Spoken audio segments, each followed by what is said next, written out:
Hello বন্ধুরা, good morning সবাইকে। সকালে ব্রেকফাস্টে দেখো আজকে এখানে আছে গরম গরম ছোলার ডাল। আজকে কি ডালে কিছু দিইনি, প্লেন বানিয়েছি।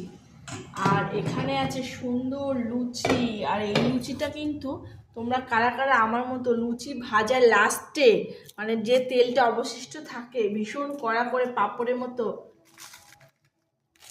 এরা মুচমুচে করে ভাজো। আমি তো ভীষণ খেতে ভালোবাসি, এই জন্য আমার জন্য আমি এরমভাবেই বানাই। তো আগে আমি খাবো না, আগে যেহেতু আমার বর দোকানে চলে যাবে তার জন্য আগে তাড়াতাড়ি করে তাকে ফার্স্ট দেব, তারপরে ছেলেদের দেব।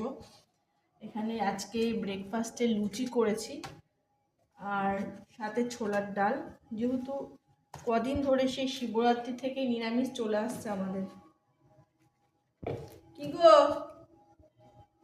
আসো, চলে আসো, হয়ে গেছে। আর ছেলে তো উঠছে না, কখন থেকে ডাকছি পড়ে যাচ্ছে। তো আমি তোমাকে দিয়েছি, চলে আসো। আমি একটু পাঁপড়ের মতো মচমচে করে একটু লুচি ভেজেছি, যদি খাও চলে আসো। মুচমুচে দাও, খুব সুন্দর খাস্তা। আমি এটা খুব ভালোবাসি বরাবরই। যখনই লুচি করি না, সবার লাস্টে এরকম করে মচমচে পাঁপড়ের মতো ভাজবো, আমি খাবো এটা।